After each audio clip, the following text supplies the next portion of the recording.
बचा हुआ नहीं है। तो इसके बारे में हम जानेंगे।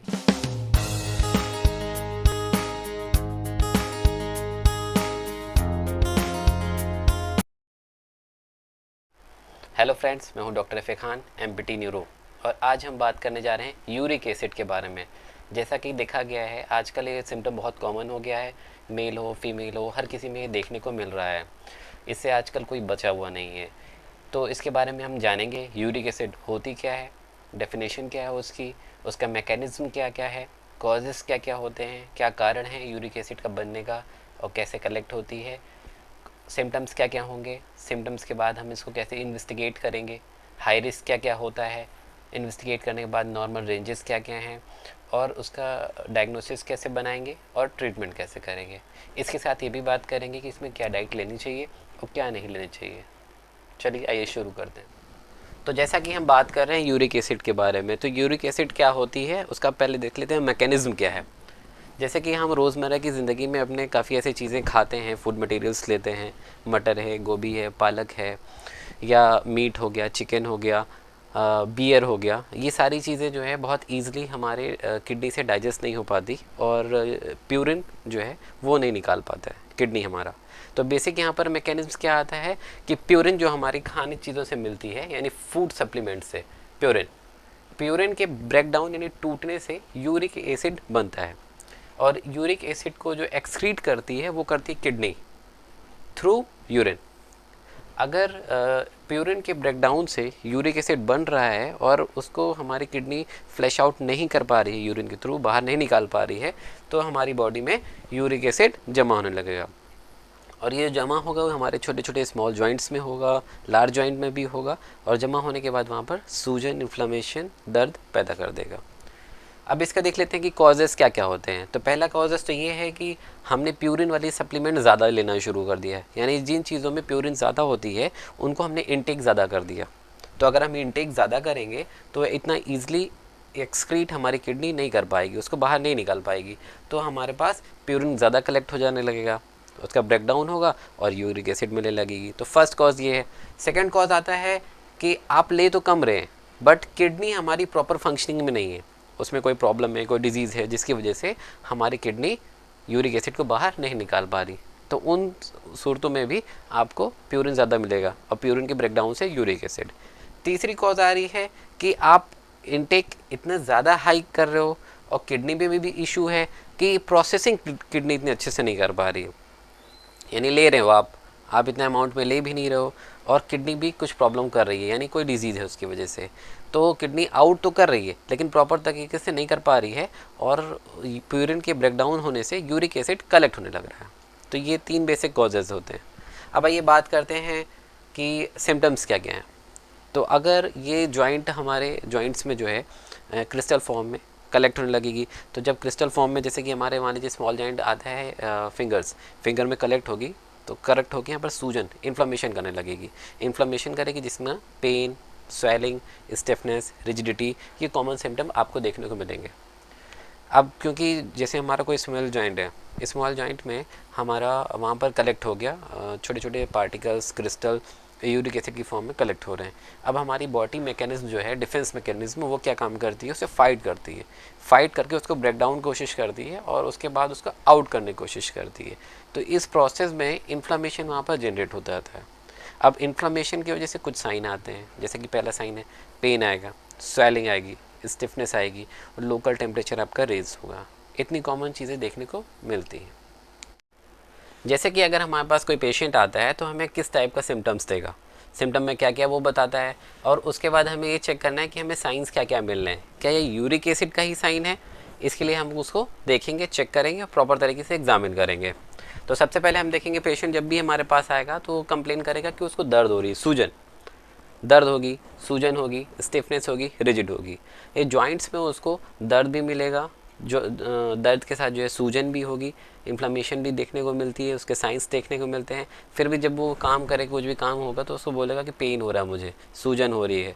और ये दर्द सूजन हमेशा बनी रहेगी, कम ज़्यादा हो सकती है लेकिन प्रेजेंट रहेगी बॉडी में। ये स्मॉल जॉइंट्स में ज़्यादा देखने को मिलते हैं। टोज़ वगैरह में है, हील्स में है या फिंगर्स में है, उनमें ज़्यादा देखने मिलते हैं। बहुत बार अगर यूरिक एसिड आपका बढ़ा है तो लो बैक पेन भी होता है। इसके अलावा साइंस हमें क्या क्या चेक करना है, हमें देखना है कि हो सकता है स्मॉल जॉइंट्स जो पेन हो वो एक या कई जॉइंट्स में इन्वॉल्वमेंट हो सकते हैं। पेन जो हमेशा बना रहेगा, ये नहीं कि कम भी कम हो जा रहा है। स्वेलिंग भी अप डाउन होगा, जहाँ भी इन्वॉल्वमेंट ज़्यादा होगा सूजन, वहाँ नमनेस भी देखने को मिल सकती है। पेशेंट इरिटेटेड होगा क्योंकि उसको पेन काफ़ी टाइम से होके आ रहा है, तो इरिटेट होगा ही। देन अगर लेट स्टेज में आ रहा है हमारे पास और काफ़ी टाइम से उसका यूरिक एसिड बढ़ा है, ट्रीटमेंट नहीं लिया उसने, तो हमें गाउट या अर्थराइटिस जैसी प्रॉब्लम देखने को मिल सकती है, जिसमें डिफॉर्म्ड हो जाता है हाथ पैरों में। अब इसके बाद बात करते हैं हाई रिस्क के बारे में कि किन लोगों को ये ज़्यादा देखने को मिलता है या इससे किन लोगों को प्रॉब्लम ज़्यादा होती है। तो अगर शुगर पेशेंट हो, जिसका शुगर लेवल ज़्यादा बढ़ा हो, उनमें देखने को मिलेगा। Hypothyroid, kidney problems, alcohol, obesity, purine rich food जो ज़्यादा सप्लीमेंट्स ले रहे हैं जिनमें प्यूरिन ज़्यादा पाई जाती है वो खा रहे हैं, उनमें देखने को मिलेगा। कभी कभी कुछ मेडिसिन के साइड इफ़ेक्ट भी हो जाते हैं जिसकी वजह से हमें यूरिक एसिड देखने को मिलता है। इसके अलावा कीमोथेरेपी के बाद और सबसे बड़ा जो कॉज होता है यूरिक एसिड का होने का या किसी भी बीमारी का बढ़ने का, वो आपके लिए होता है स्ट्रेस। अगर आप स्ट्रेस में हैं या टेंशन में हैं या किसी ऐसी परेशानी में हैं, तो आपके जो हार्मोन्स होंगे वो डिस्टर्ब हो जाएंगे, इम्बैलेंस हो जाएंगे, तो वो प्रॉपर तरीके से फंक्शन नहीं करेंगे, जिसकी वजह से कई तरीके की बीमारियां होती हैं। अब हम बात करते हैं कि नॉर्मल रेंज क्या होता है। अगर मेल है या फीमेल है तो उसमें नॉर्मल रेंज यूरिक एसिड का कितना होगा।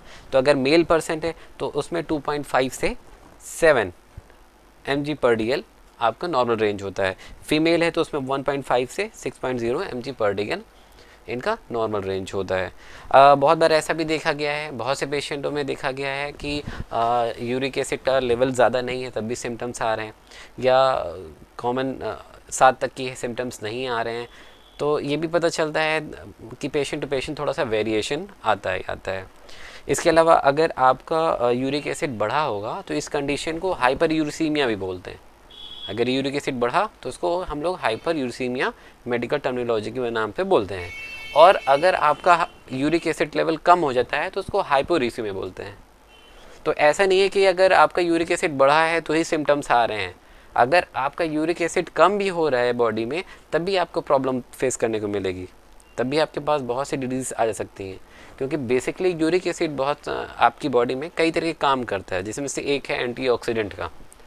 तो वो एंटीऑक्सीडेंट का काम कर रहा है और अगर उसकी कमी होने लगेगी तो आपका जो फाइट मैकेनिज्म है या बहुत ऐसी डिजीज़ होती हैं जिससे फाइट होती है, तो वो नहीं हो पाएगी और शुगर भी होने के चांसेस बढ़ जाते हैं, ब्लड प्रेशर की प्रॉब्लम आती है अगर यूरिक एसिड डाउन है तो। अब बात करते हैं कि इसका ट्रीटमेंट क्या लेना चाहिए, हमारे पास का क्या ट्रीटमेंट है। तो फर्स्ट है कि हम मेडिसिन लें, यानी कंजर्वेटिव में हम मेडिसिन ले सकते हैं। अकॉर्डिंग टू सिम्टम्स हमें क्या आ रहा है, जाएं अपने डॉक्टर के पास, कंसल्ट करें, उनको दिखाएं, अपने आप को चेक कराएं कि हमारा जो यूरिक एसिड लेवल है कितना है। टेस्ट करने के लिए, इन्वेस्टिगेट करने के लिए हम ब्लड टेस्ट कराते हैं। ब्लड टेस्ट में ही हमको कंफर्म हो जाता है कि हमारे यूरिक एसिड लेवल ज़्यादा है या कम है, उसके हिसाब से इलाज किया जाता है। तो इलाज में आप तो मेडिसिन ले सकते हैं, लेकिन कुछ चीज़ें हम आपको ये भी बता रहे हैं कि आपको क्या चीज़ खानी चाहिए या क्या चीज़ नहीं लेनी चाहिए।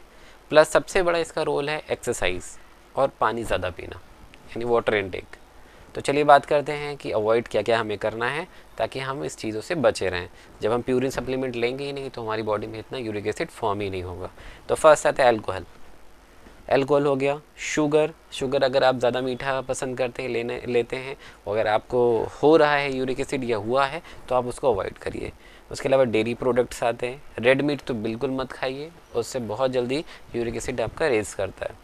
सी फूड, पल्सेस यानी कि दाल, ऑयली फूड्स नहीं लेना है आपको, प्रोसेसिंग फूड नहीं लेना है। टोमेटो, अगर कुछ लोग अगर टमाटर बहुत ज़्यादा अमाउंट में या ग्रैप्स वगैरह लेते हैं तो उनको भी यूरिक एसिड बढ़ने के चांसेस होते हैं। तो इन चीज़ों को आपको अवॉइड करना है। अब क्या लेना है, तो लेने के लिए एप्पल है, यानी सेब लीजिए, बनाना लीजिए, चेरी, स्ट्रॉबेरी आती है मार्केट में, ईजिली अवेलेबल है, आप उनको लीजिए, उसको खाइए, इस्तेमाल कीजिए। कॉफ़ी आप ले सकते हैं, ग्रीन वेजिटेबल्स ज़्यादा आप लीजिए।